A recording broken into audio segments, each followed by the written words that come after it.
4 forces act on 700 by 375 mm plate as shown. Find the resultant of these forces. Locate the resultant with respect to point C. With respect to x axis अगर मैं इसके angle को नाम देता हूँ θ1 और इसके angle को नाम देता हूँ θ2, तो ये θ1 यहाँ पे भी है देखो, तो यूज tan θ1. tan मतलब क्या, 375 डिवाइड बाय 200, ये 61.93 आ गया. ये θ2 ये लाइन का एंगल है, ये बाजू वाली 500 पता है, ये सामने वाली 375 पता है, तो tan θ2 क्या आएगा 36.87 डिग्री आ गया. अभी क्या करेंगे, रिजोल्यूशन शुरू करेंगे. समेशन fx से शुरू करो, क्या आता है 500 cos 36.87, कहा जा रहा है माइनस में, क्या 600 वाला पूरा वर्टिकल में है तो उसका x कॉम्पोनेंट नहीं आएगा. 340 cos 61.93, 760 x में ये, लेकिन वो माइनस में जा रहा है तो minus 760, it is coming minus 1000 Newton. Minus का मीनिंग क्या हो गया, ये पीछे जाएगा. समेशन एफ वाई में कौन है 500 साइन 36.87 प्लस 340 का ऊपर वाला कंपोनेंट वर्टिकल वाला और साइन 61.93.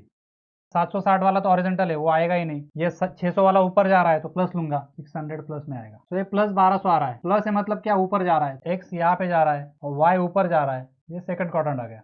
सही है. तो find out resultant value, under root of summation F x square plus summation F y square 1562.05 newton. तो थीटा कितना आता है बताओ, tan inverse of mod of summation F y by summation F x 50.2 आए रखा. Summation of movement of all forces about point C हमें find करना पड़ेगा. पॉइंट सी से 600 न्यूटन फोर्स वही से पास हो रहा है तो उसका मूवमेंट क्या आएगा, जीरो आएगा. 760 का भी देखो क्या आएगा, मूवमेंट जीरो आएगा. 500 का साइन कॉम्पोनेंट जो वर्टिकल कॉम्पोनेंट है उसका भी मूवमेंट क्या है, जीरो है. तो कौन बच गया 500 cos 36.87. इसका डिस्टेंस कितना आएगा परपेंडिकुलर, ये हो गया फोर्स, ये हो गया परपेंडिकुलर डिस्टेंस. ये कितना है 0.375 मीटर है. ये कहा जाएगा अभी बताओ मुझे. पॉइंट सी को फिक्स करो, पीछे जा रहा है तो क्या करेगा, एंटी क्लॉकवाइज मूवमेंट मतलब माइनस. नेक्स्ट कौन आएगा 340 का ओरिजेंटल कंपोनेंट देखो क्या कर रहा है, कॉस कंपोनेंट. इसको यहाँ से लाइन ऑफ एक्शन है ना इसका, तो ये क्लॉकवाइज जा रहा है तो उसके लिए डिस्टेंस कितना है 0.375 है. क्लॉकवाइज जा रहा है इसलिए plus 340 cos of theta. Distance कितना है उसका 0.375 है. पॉइंट सी के अबाउट वर्टिकल कंपोनेंट ऊपर जा रहा है तो इस तरह से वो एंटी क्लॉकवाइज रोटेट करेगा इसको. उसका डिस्टेंस क्या आएगा, ये लाइन ऑफ एक्शन हो गया और ये ओरिजेंटल डिस्टेंस हो गया 700 mm मतलब 0.7. एंटी क्लॉकवाइज इसलिए माइनस 340 साइन कंपोनेंट 61.93.